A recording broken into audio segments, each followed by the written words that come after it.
Hi again. This video is going to be about making what we call the top catch or the top housing.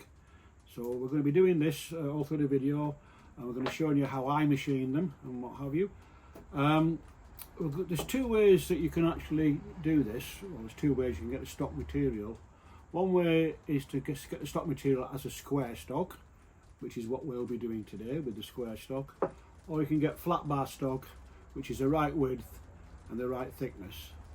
So just to give you some insight on the sizes of these, unfortunately UK is still on imperial sizes, so it's 1¼ inch square, which is 31.75 millimeters square, and it's a ½ inch. This is a ½ inch thick, or 13 millimeters thick if you want to go on the metric, plus or minus 0.25. So today we're going to be doing going on the lathe in a minute, and then we'll be going with each process that I take. Now, bearing in mind I have to do this on a production basis, so I never do just one at a time. I'll do quite a few at a time. In this case I'll be doing 6 because I've got 2 pieces of the square bar left, and I've had to order some more material in for the next batch, and the material I've ordered in for the next batch is going to be flat bar, which is the right width and the right thickness, and all I have to do is sew it off, machine the ends up, put the tapped hole in the centre, and do all the rest of the machining. But once I've got the to the right thickness and the square, all other processes are exactly the same.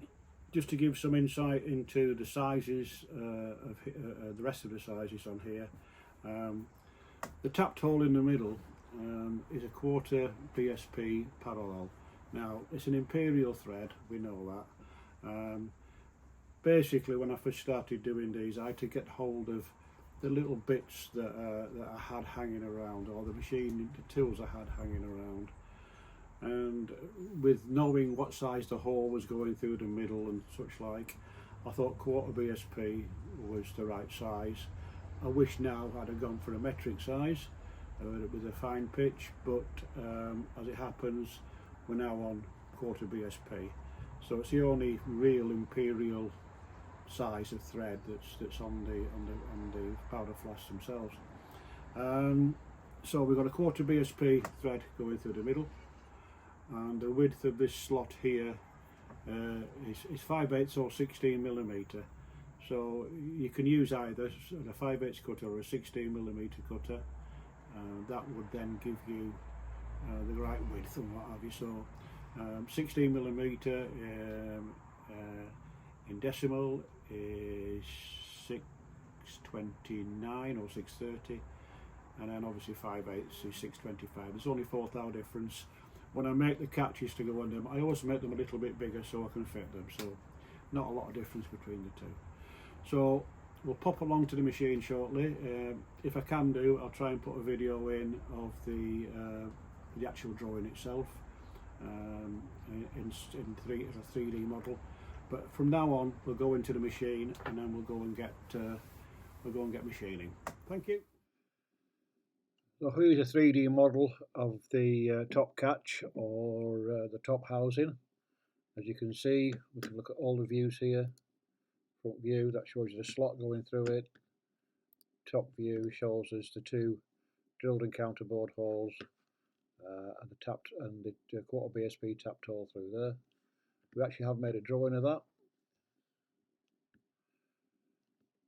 Get onto it, and here's the drawing with all the dimensions on there that we need. So from this we can go ahead and go and manufacture the top catch. So let's get on. Okay, let me give you a little bit of an insight into the machine that we're using here. It's a Drummond lathe model M. Now I can tell you that they stopped making Drummond lathes in 1943, and in 1941 they sold some of the design to Myford. Now if you're a model engineer, you'll know what Myford are like.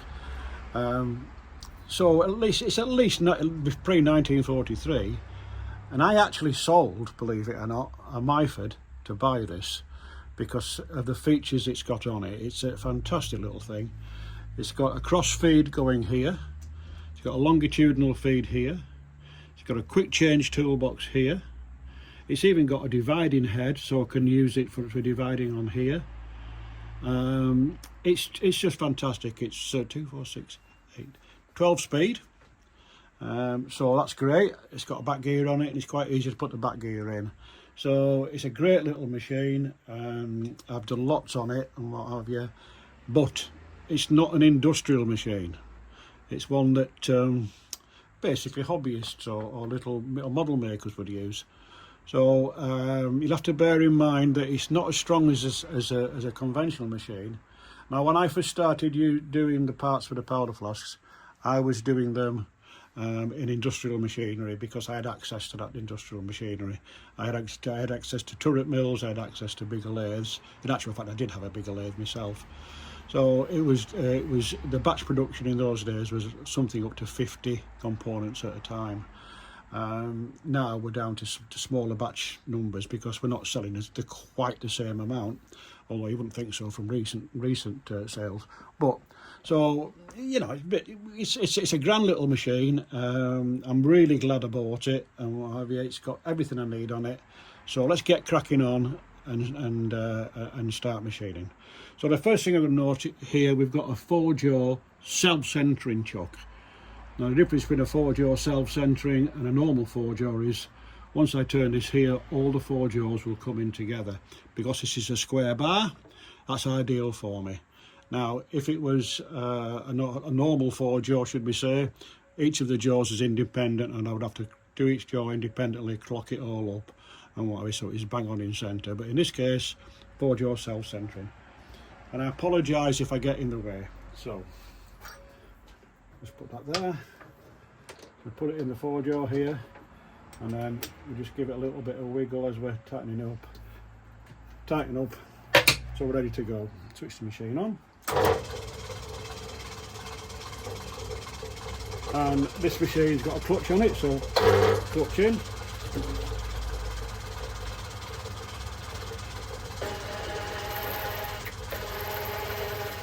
The centre drill there.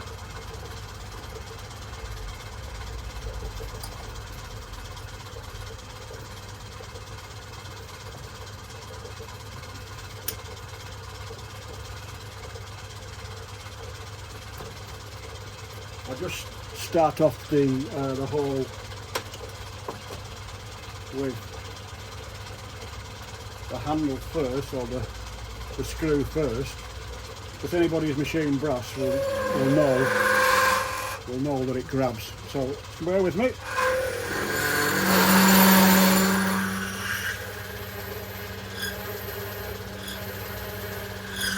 So now we've started it. Bring it back. Forward. And now I can use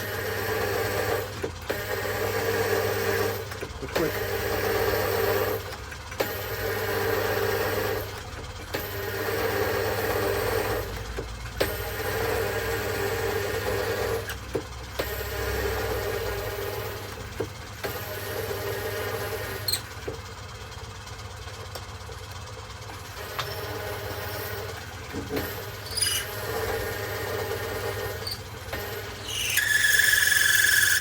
to finish off. I'll use the handle.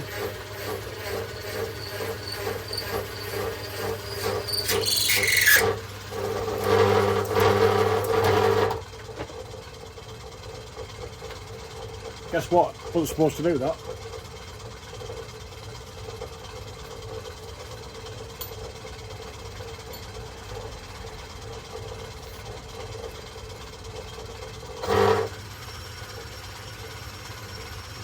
This is the trouble with brass. Once you break through, it tries to grab itself.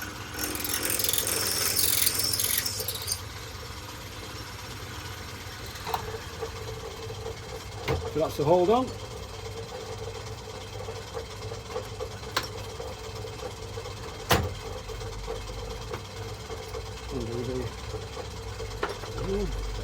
We'll change that now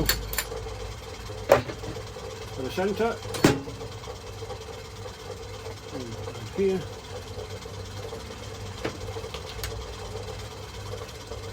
tap in.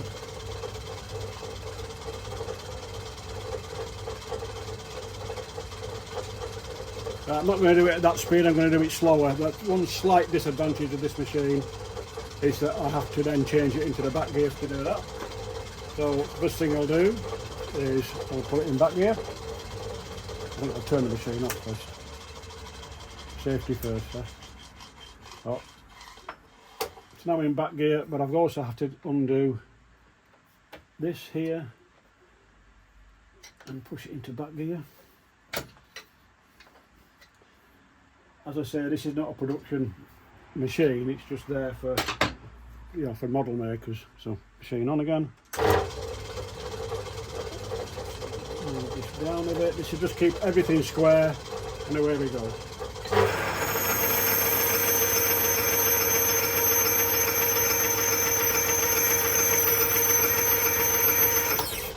Stop it there. Take it out. Turn the machine off. So the rest of it is going to be hand tapped, and then I'm going to sew them up into the right into widths that I can face up on here. So that, you won't need to see that. So I'll just stop this video there. Okay, so we've now cut them into little pieces. Now a little bit oversized on the width, a nice flat face there. So we'll stick them on the mandrel here. It's a 1/4 BSP thread. You'll notice I've also changed now to a 3-jaw chuck. So that goes up to face. There. You've got to stop here so that when I can move up and down. On the stop, lock it off, turn the machine on, and we'll do a test cut first.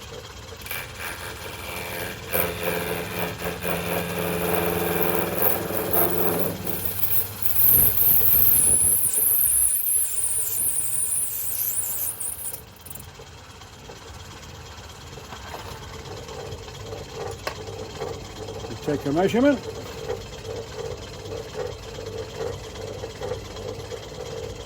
And that's 565 on the micrometer, it's imperial. 1/2 inch is 0.5, so I need to take 65 more thou off. I'll just check on here, get this zeroed out. And then move across 65 thou, knock that off, get going again.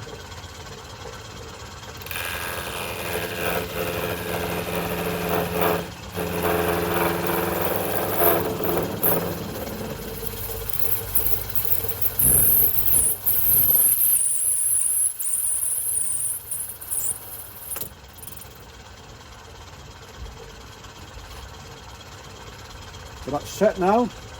Turn it off. And undo the lock and bring it back. Unscrew it. With a quick measurement. And we're just about there. 1/2 inch there. Thereabouts anyway. So that's ready for the next operation. Okay, so now the next part of the process, which is going to put the slot down the centre. And we do this in 2 stages. The first stage we rough it out, and the second stage is we finish it. So you'll notice that I've changed the format of the lathe. We've taken off the compound slide, and we put on another Myford style attachment, or a Myford attachment anyway, which allows me to be able to do some milling on this machine.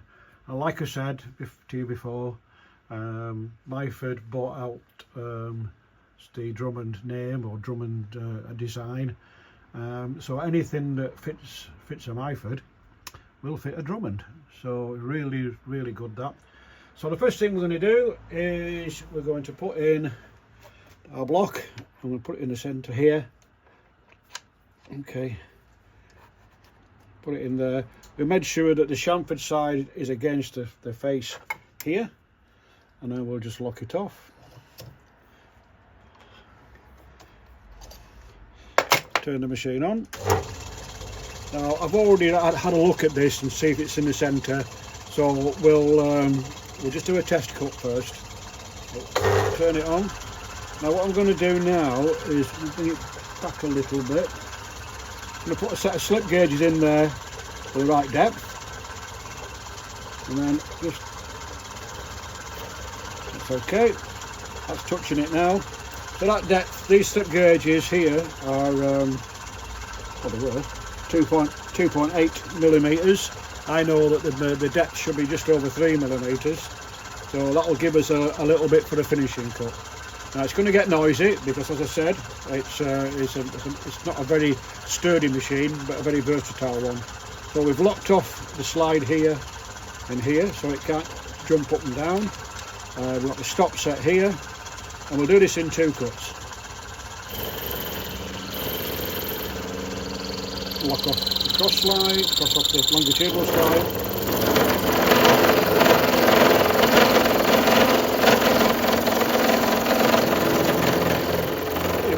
This is moving, it's not moving down.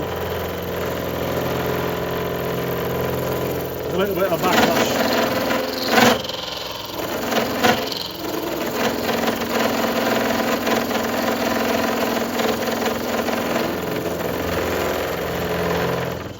That's the first cut. This will leave about 1.5 millimetres on for the finishing cut on the width, and about 1/4 millimetre, maybe a little bit more on the depth. Second bar, lock it off.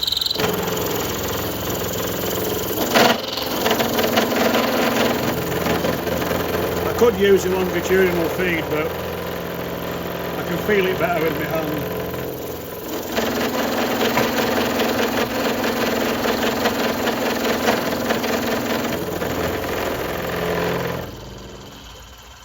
Finished now, come away, put it off there.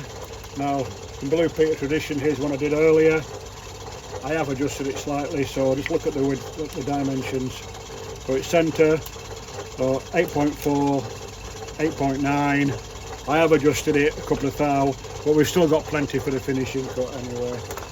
Okay, so we'll get on with doing those, and then we'll do the finishing cut. We'll do the finishing cut now. So we've got a size cutter, 5/8 diameter as it is this one. Okay, so we'll now put the roughed out block in.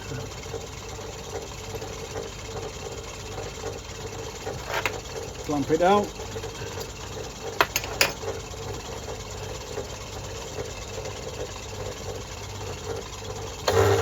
Go up there, just going to see where we are. Okay, and I can feel it touching the end face now.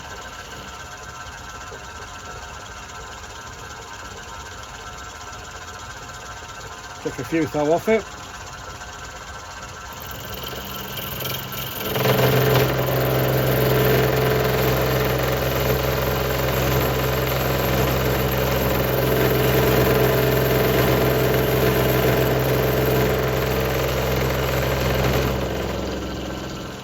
You only ever do one cut through, then you take it away and then bring it back.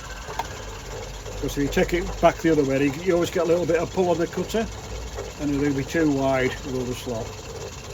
So once again in Blue Peter fashion, I've already done one here. So I have to take this out and then deburr it all and take all the sharp edges off. So rather than show you all that, so there's a slider that now fits in. There's a tiny little bit of clearance there. There's too much clearance, can always linish a little bit off these faces, sand a little bit off, and then that's the slider part done. So what we have here is a 10mm drill, which has been ground down at the end to a 5mm diameter. So what this will do is this will drill here the way through with 5mm and counterbore it 10mm with a flat bottom. So it's specially ground for me. And then we've got a drill jig here, which are the 2 holes here, which will guide this drill at the right pitch. And I've got a stop here, so we can set this at the right position. Also, the depth has already been set, so it just pricks through. And we also have to make sure that the slot here goes longitudinally that way. So into the drill jig. Put my very technical clamp in, set it going.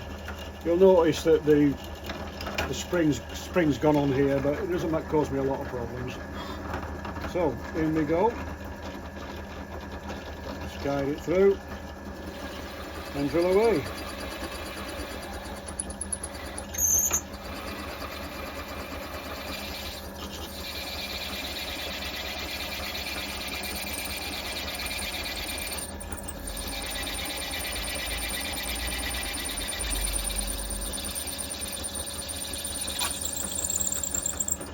Broken through there, put on the other side.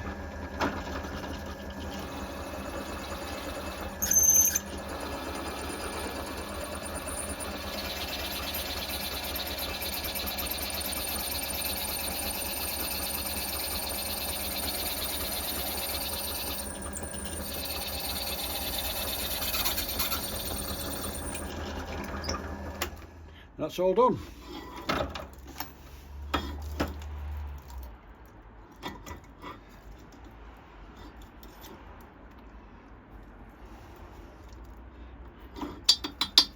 So there we have it, 2 drilled and counterbore holes, drilled through.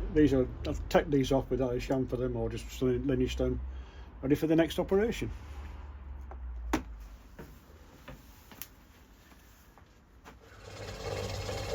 Okay, last operation.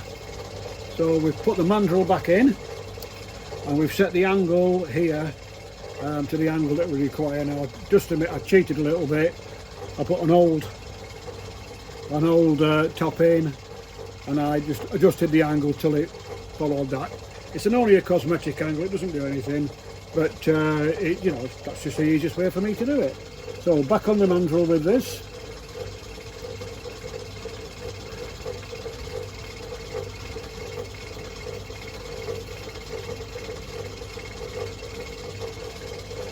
It's on the mandrel.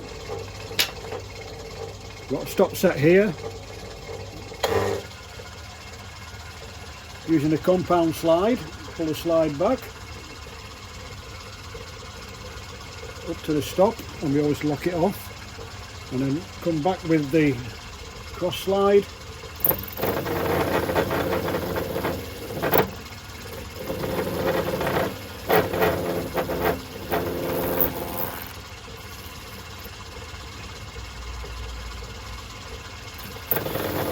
We'll do a few cuts on this.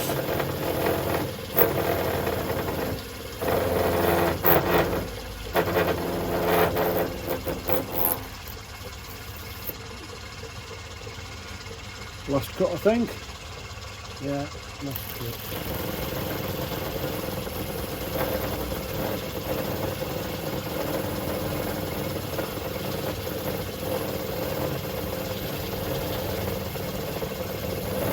You can see all the brass coming off there in little chippings. It's a pain in the neck.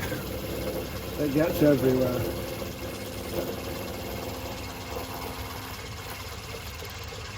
Turn it off. That's okay. Go back. I've got a very technical tool for getting this off.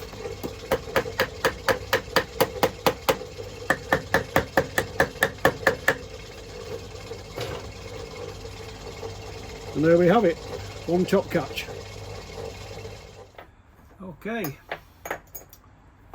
Okay, so there we have it. One top catch, or top housing, finished. Taking all the sharp edges off. Fits the slider nicely. And also you can fit the top spout. Okay, so everything's all hunky-dory. Thank you very much for watching. It's just another video in my series about the powder flasks. I might do the spout next, but thank you once again for watching.